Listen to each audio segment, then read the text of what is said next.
Você está ouvindo Cantos do Sabiá. Cantos do Sabiá, o podcast do Centro Sabiá.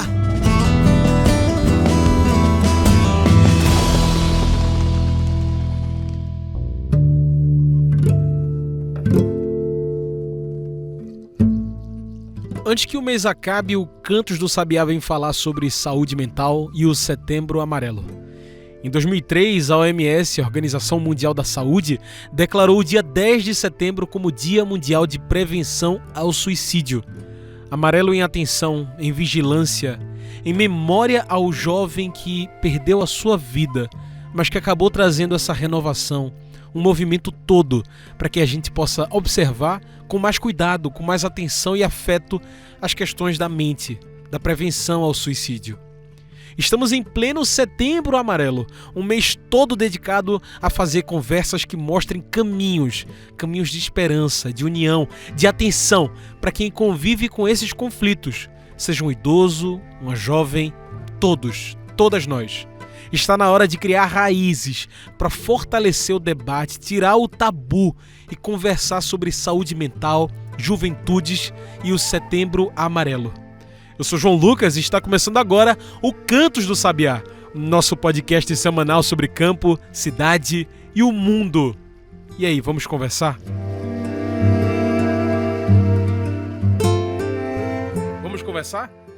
Para falar desse tema tão importante que convidamos hoje para a nossa mesa Edna Granja. Edna, que é psicóloga e psicanalista com interesse em formação em feminismo, perinatalidade e parentalidade. É mestre em psicologia e doutora em saúde coletiva. E hoje é também a nossa convidada. Bem-vinda, Edna.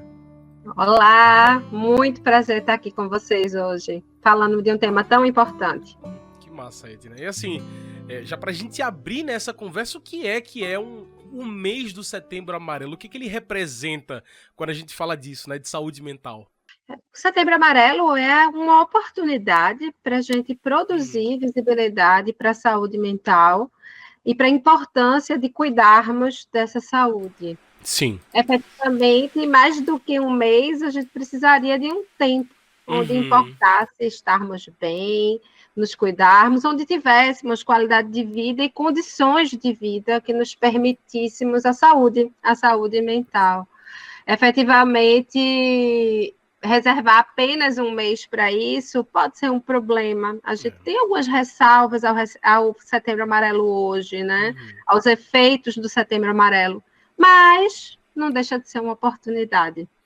Se alguma coisa ele faz, ele mexe, né, Edna? Eu acho que ele mexe na discussão, que muitas vezes é uma discussão que fica assim, né, no tabu, saúde mental, o suicídio, né, que precisa ser comentado, precisa ser um tema claro, né? Mas, Edna, diferente do que muitos acham, isso precisa ser um tema de discussão, né? Por quê?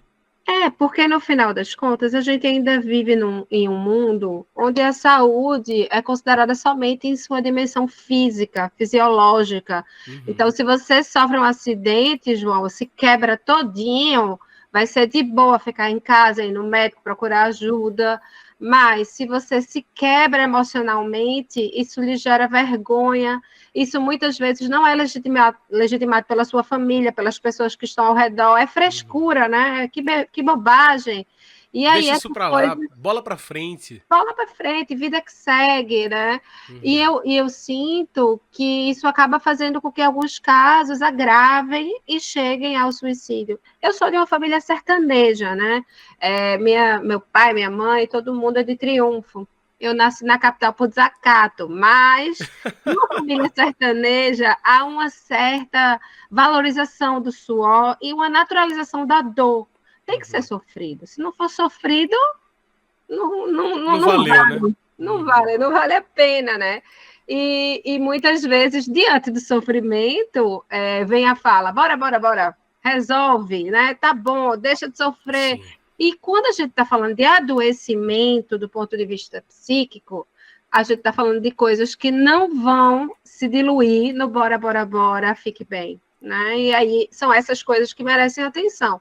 E aí eu vou marcar esse adoecimento psíquico também, João, como algo que é produzido por esse mundo. Isso Uhum, sim. porque eu sinto que um dos equívocos do Setembro Amarelo é compreender o sofrimento como algo que é do indivíduo, que é produzido nesse contorno do nosso corpinho. E, na real, não Importante. é.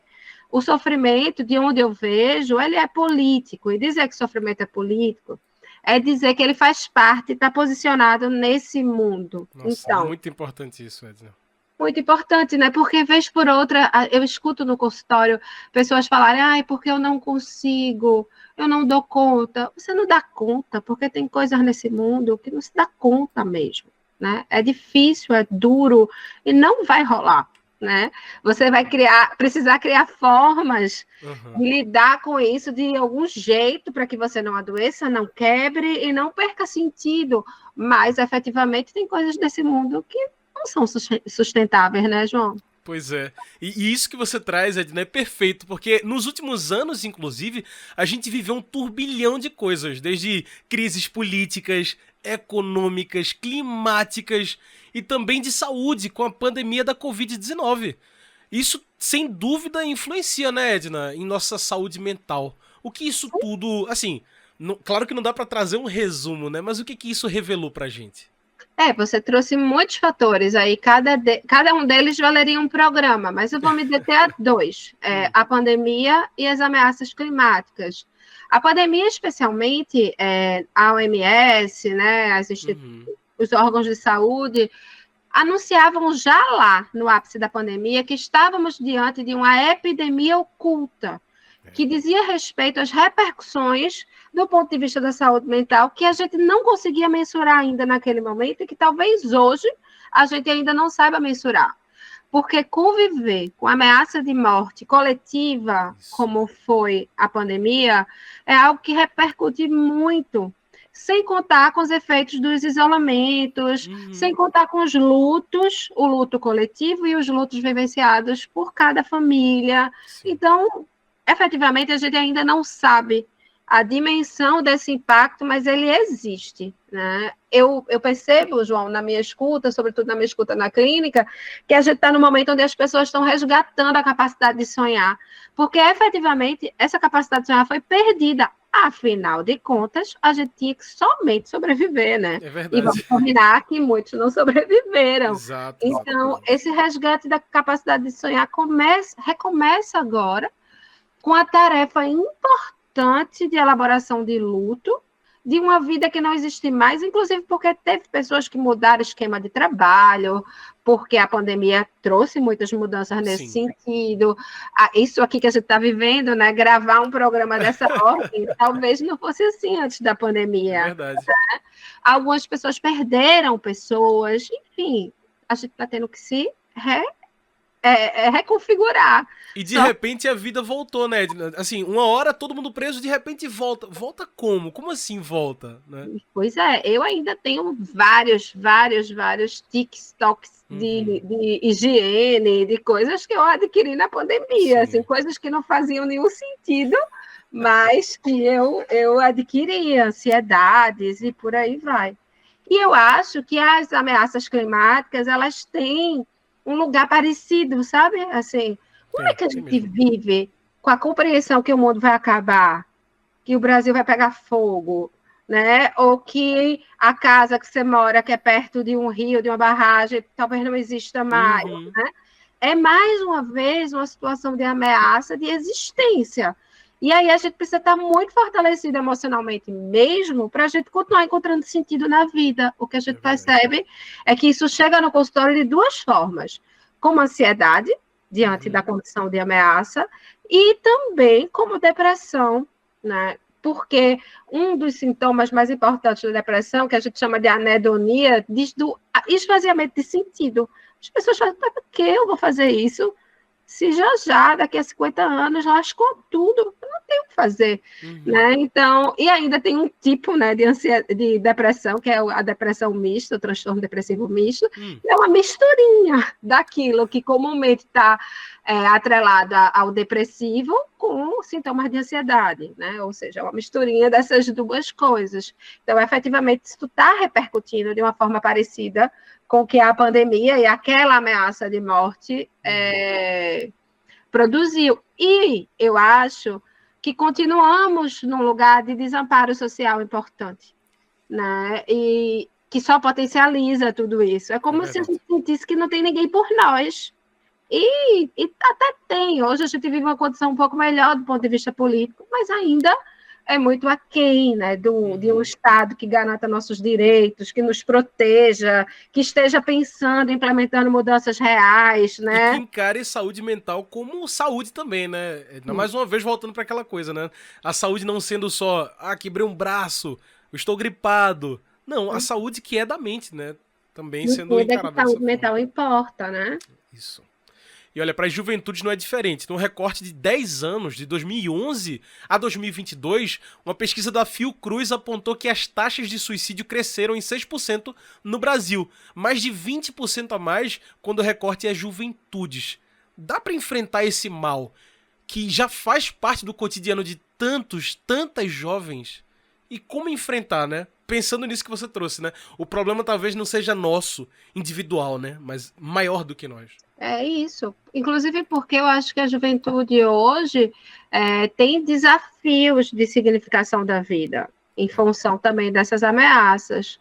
Ao mesmo tempo, um fator que eu acho que também é social, a sobrecarga do cuidado dos filhos, né? A necessidade de trabalhar, a crise econômica financeira, também gera uma geração, desculpe o pleonasmo, meio desassistida, desamparada, que não tem suas famílias e seus pais muitas vezes presentes, né? Mães e pais, cuidadores, seja quem for, e vão crescendo muito à mercê das redes sociais, né? Dos recursos aí que a gente tem hoje, que são perigosíssimos, né? Esvaziam também de sentido algumas coisas, né? Então, eu sinto que para a juventude talvez o desafio seja maior. A gente empobreceu, né, João, no que se refere aos encontros, às possibilidades de encontros. E se a gente pensar que os encontros e a construção de vínculo com a vida passa pelo vínculo com as pessoas, eu acho que esse desafio está posto, assim, e a fragilidade disso repercute na saúde das pessoas. Teve um caso recente, eu não sei se você viu, certamente viu, de um menino de São Paulo que sofre bullying numa escola, né?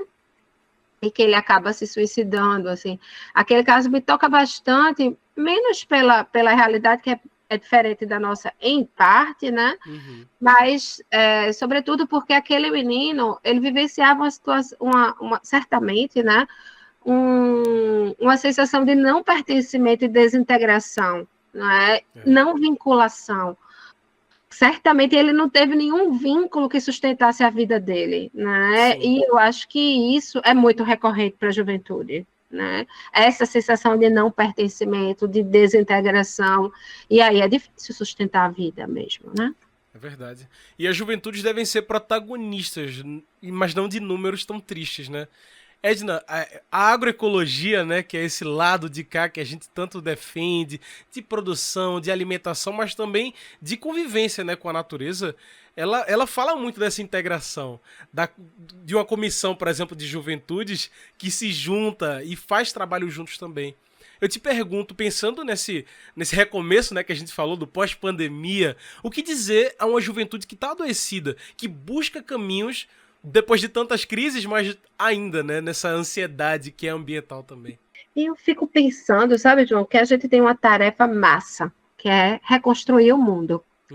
Essa é a tarefa dos sobreviventes, né? Depois de um grande fenômeno, né? Uma catástrofe social, né?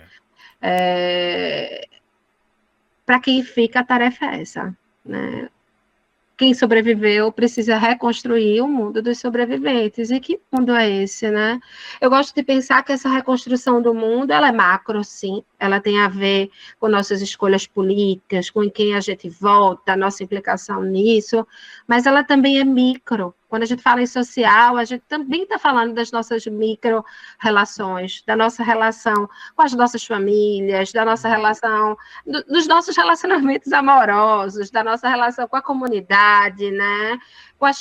Das nossas escolhas. A gente está falando de tudo isso. Então, eu acho que a juventude precisa voltar a ocupar ou fortalecer a ocupação do seu lugar na reconstrução do mundo. Porque, para mim, a tarefa é essa. A gente está reconstruindo nossos roteiros, né? Porque sobrevivemos. Vamos criar raízes que nos permitem permanecer, mas não só permanecer, pertencer também. Olha, pessoal, agora a gente faz uma pausa bem rápida aqui no nosso programa, mas volta já com mais discussões de um Setembro Amarelo que vai muito além de um mês. Afinal, estamos no final do mês. Acabou a saúde?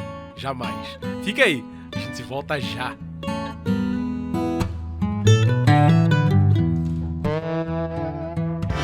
Centro Sabiá, na Semana do Clima em Nova York. O coordenador de mobilização de recursos do Centro Sabiá, Carlos Magno, participou de 2 importantes momentos durante a Semana do Clima de Nova York, destacando iniciativas voltadas para a transformação do nosso semiárido brasileiro. No primeiro evento, organizado pela Global Resilience Partnership, mostramos os trabalhos realizados com sistemas de reuso de água cinza e também agroflorestas na região, além de lançar a ideia de um fundo rotativo solidário. É importante pensar num semiárido produtivo e capaz de também capturar carbono. O segundo momento marcante foi o encontro Big Bets for Climate Futures, organizada pela Rockefeller Foundation, onde Carlos compartilhou a história de resiliência e resistência dos povos do semiárido. A Caatinga é fundamental nos espaços de debate internacional. É daqui que surgem ideias e onde está a estratégia e o conhecimento acumulado no enfrentamento aos climas extremos, na convivência com os climas. O Brasil vai além da Amazônia e os semiáridos são resilientes. O Centro Sabiá está aqui há mais de 30 anos para provar essa resiliência. Centro Sabiá, na Semana do Clima em Nova York. Já pensou quanto vale o seu voto? Este ano vamos eleger prefeitas e prefeitos, vereadores e vereadoras. Quem for eleito ou eleita vai interferir diretamente na realidade da sua família, comunidade e município. Isso durante os próximos 4 anos. Já pensou no tamanho da responsabilidade com tantas pessoas? É por isso que o seu voto vale muito mais que um favor. Não troque seu voto, fortaleça a democracia. Uma campanha da Articulação Semiárido Brasileiro.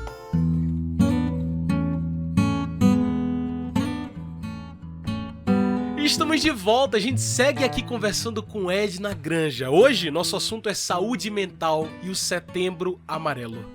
Um assunto que não deve ser escondido e ocultado. É para enfrentar, jogar luz.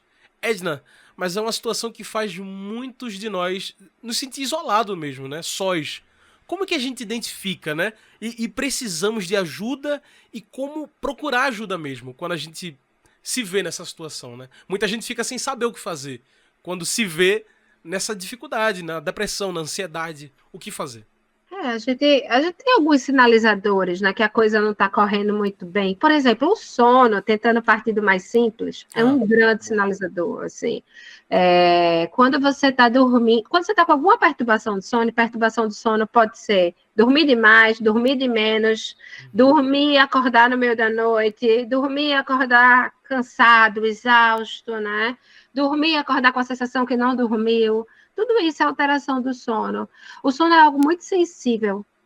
Sofre quando a gente está abalado emocionalmente e, ao mesmo tempo, se está desequilibrado, repercute emocionalmente. Esse é um grande sinalizador. E eu estou falando de sinalizador tentando pensar em realmente sinais de alerta. Sim. Uma outra coisa que está atrelada ao sono, e não só, mas que também é um sinal de alerta, é o prejuízo social, que aquele sofrimento, aquilo que você está vivendo emocionalmente está trazendo. Prejuízo social, nesse sentido, vai significar o quanto isso está comprometendo minha capacidade de trabalhar, de me relacionar com as pessoas, o quanto eu estou me isolando em absoluto, né? O quanto as pessoas percebem algo de diferente em mim, estão me sinalizando. Então, esse prejuízo social é algo muito, muito, muito importante de ser percebido. E no caso da prevenção de suicídio, principalmente, a gente tem essa anedonia que eu comentei com vocês na primeira parte, como algo importante, é o esvaziamento de sentido. As coisas deixam de fazer sentido, né? Então, não faz muito sentido. Vai tomar café da manhã? Não sei. Tanto faz, né? Não faz muito sentido, né? Esse é não só mais um sinal, né? Digamos que não é mais só a luzinha vermelha acendida, não. Também é a sirene disparada, porque, de fato, se as coisas perdem o sentido, se há um esvaziamento do prazer em absoluto, isso somado a uma restrição do universo relacional, a um padrão de sono alterado, isso, de fato, é muito alarmante, assim. E aí a gente vive uma situação delicada, né, João? Porque a gente sabe que não existe profissional de saúde mental em todos os cantos, né? A gente falando para a galera que está no campo, né? Às vezes não tem mesmo, né? Então, efetivamente, esse é um desafio, mas o pedido de ajuda pode, inicialmente, não ser só profissional, né? Eu acho que todo mundo pode ter, eu espero que tenha, um ou outro vínculo significativo. Às vezes não são todos, nem tantos, mas um ou outro em que pode encontrar ajuda, em que pode falar o que está sentindo e pode fortalecer o sentido de continuar no mundo, né? Então, a ajuda profissional, sem dúvida, é relevante. Em alguns casos, esse amigo ou amiga não vai resolver, né? Mas acho que vale apostar ainda assim, sobretudo em contextos onde essa ajuda profissional é mais difícil de chegar, né? Então, perfeito. E a gente falou aqui, né, de nós, o que a gente pode fazer, né, enquanto jovens, enquanto adultos, enfim. Mas eu trago também uma luz para que a gente veja que muitos desses jovens que a gente fala aqui existem, trabalham, estudam e participam de comissões, de fóruns e de grupos, né? Como que essas organizações devem agir, aprender a lidar, para poder discutir também, mesmo dentro de movimentos sociais, né, Edna? Eu acho que é um assunto que temos responsabilidade enquanto indivíduos também, né? E é um assunto super tenso, né? Porque as relações humanas, elas podem ser muito violentas. E os movimentos sociais, né, são espaços importantíssimos, né? Na construção desse mundo, do mundo que vivemos, do mundo dos sobreviventes, mas muitas vezes, por serem parte desse mundo, podem reproduzir essas violências também, né? Então, a gente precisa falar sobre essas violências dentro dos movimentos, né? E aí eu falo, seja das desigualdades sociais estruturais, né, como desigualdade de gênero, de raça, de classe, que são atualizadas nesse contexto, né? Hoje a gente também fala em desigualdade de geração, quanto na singularidade das micro-relações. Eu acho que a gente precisa nutrir mais espaços de diálogo, sabe, João?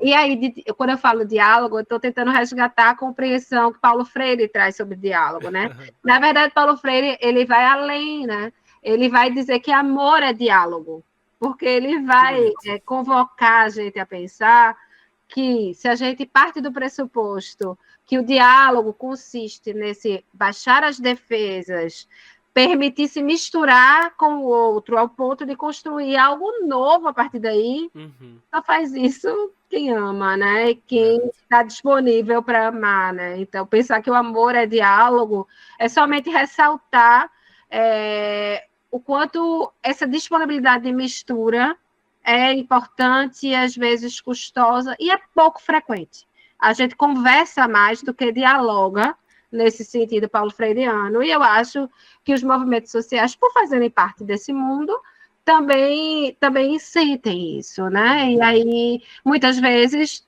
passa alguém que está mal, está frágil emocionalmente, não está conseguindo estar em alguns espaços, é cobrado por isso, né? Essas coisas, elas acontecem e a gente não para ter uma escuta, né? Não dá tempo, né? Isso é um problema, não dá pra gente discutir dá tempo, isso. Né? Não dá tempo. Na real, essa é a questão do tempo, né? É também uma questão do nosso tempo, né? A gente isso. Não tem tempo pra nada, né?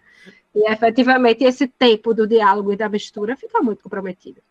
Hoje em dia, é tão engraçado. Eu sou professora também, né? Fui professora no curso de psicologia. E numa turma de psicologia, veja, pessoas que estão estudando para serem psicólogos e psicólogas. Uma pessoa que falava mais, era um pouco mais prolixo, já gerava uma reação, ficava todo mundo se sacudindo, porque não podia acelerar o áudio, né, da pessoa, porque era ao vivo, assim. A gente perdeu esse tempo, que é o tempo das relações, é o tempo onde cada um pode ser diferente, pode dar, no âmbito dos movimentos sociais, coisas diferentes, que dialogam com o momento da vida, com a inscrição social da pessoa também diferente, né? Então, acho que os movimentos sociais poderiam ficar atentos para não reproduzirem, né? Ou pelo menos apertar de resistência a algumas violências que estão postas no nosso mundo, né? É verdade. E uma questão de saúde, já falamos aqui, saúde pública. Não é frescura, não é invenção. Os dados estão aí. Edna, o que falta para isso ser encarado como uma questão de saúde?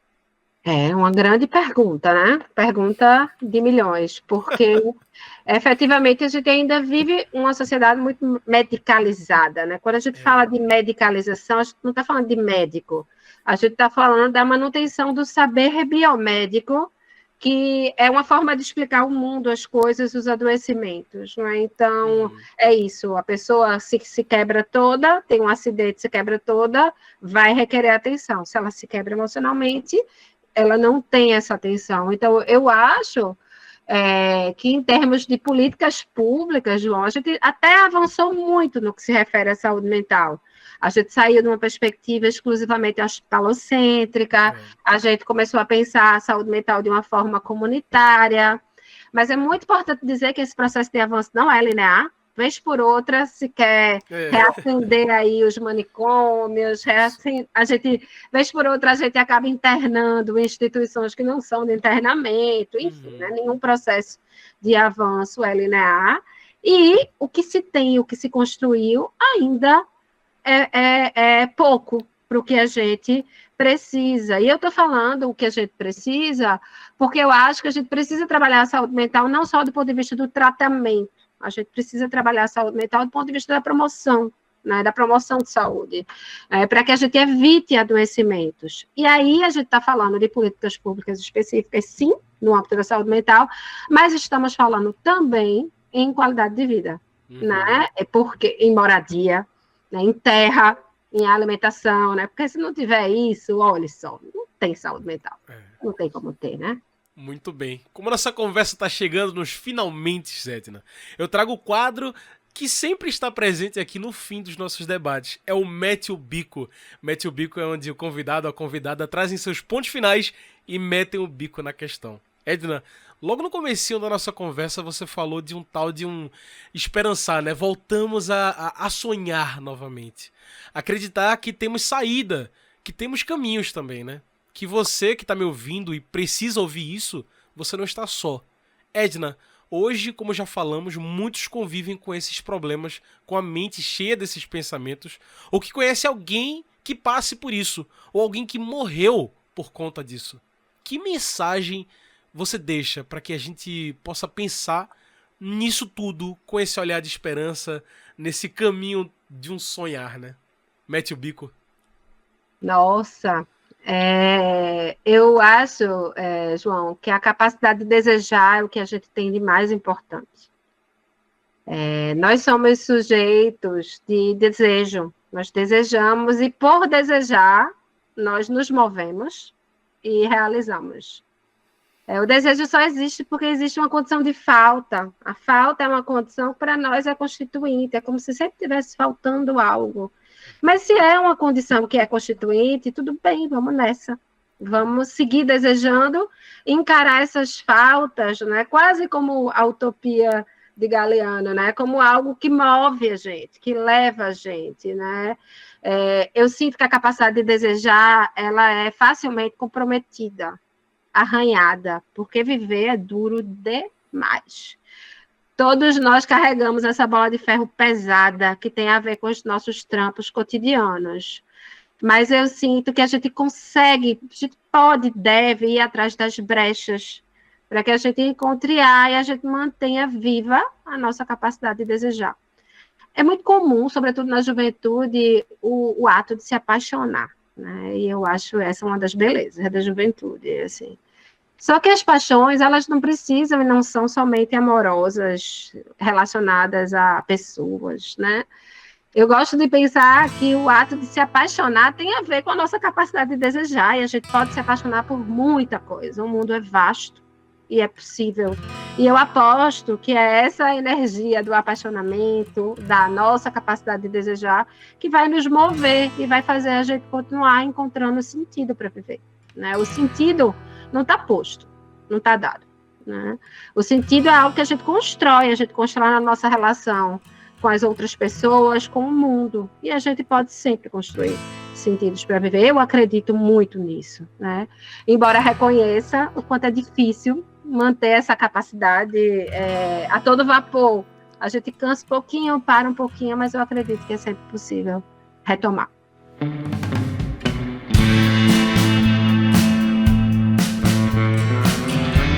De que serve a utopia para que a gente continue caminhando? Tá aí. Edna, muito obrigado por essa conversa com a gente, viu? Muito obrigado por participar, fechando esse mês do Setembro Amarelo, que é muito mais do que um mês, né? É uma discussão que precisa ser permanente, todos os dias. Muito obrigado. Obrigadíssima, eu que agradeço a oportunidade de estar num espaço tão importante, me permitindo e tendo o privilégio de dialogar com os jovens, me alimentar um pouco da juventude também, do trabalho incrível que o Centro Sabiá faz aí no mundo. Vamos reconstruir aí esse mundo, né? Contem comigo. Perfeito, tá aí. Gente, hoje conversamos aqui com Edna Granja, ela que é psicóloga e psicanalista com interesse e formação em feminismos, perinatalidade e parentalidade. Ela que é mestra em psicologia e doutora em saúde coletiva. Então é isso, pessoal, o Cantos do Sabiá vai ficando por aqui, mas antes que o programa acabe, como está acabando o mês de setembro, eu quero reforçar aqui, é mais que um mês. No Setembro Amarelo é fundamental lembrar que cuidar da saúde mental é tão importante quanto cuidar do corpo, da terra. E isso passa pela nossa mente, pela nossa saúde mental. É para toda a vida. Agroecologia é conexão, cultivo saudável, mas é também acolhimento e bem-estar. Agroecologia não combina com veneno, não combina com queimadas, mas a agroecologia não combina também com a falta de saúde mental. É por isso que nesse Setembro Amarelo, mês de prevenção contra o suicídio e em favor da saúde mental, a gente te lembra, se você está enfrentando momentos difíceis, busque apoio profissional. Falar sobre suas emoções e procurar ajuda é um ato de coragem e de autocuidado. Cuidar de si é o primeiro passo para cuidar do mundo ao seu redor. Vamos criar raízes? No SUS, a Rede de Atenção Psicossocial, RAPS, é uma rede das mais importantes dedicada a cuidar da saúde mental. Se precisar, ligue também 188, é o Centro de Valorização da Vida. Funciona em todo o território nacional 24 horas por dia e de forma gratuita. É isso. Esse foi o Cantos do Sabiá, fechando o mês de setembro, mas deixando a mensagem do Setembro Amarelo para o resto do ano também. Uma produção do Núcleo de Comunicação do Centro Sabiá. Trabalhos técnicos, locução, João Lucas. Tchau, pessoal, e até o próximo Cantos do Sabiá.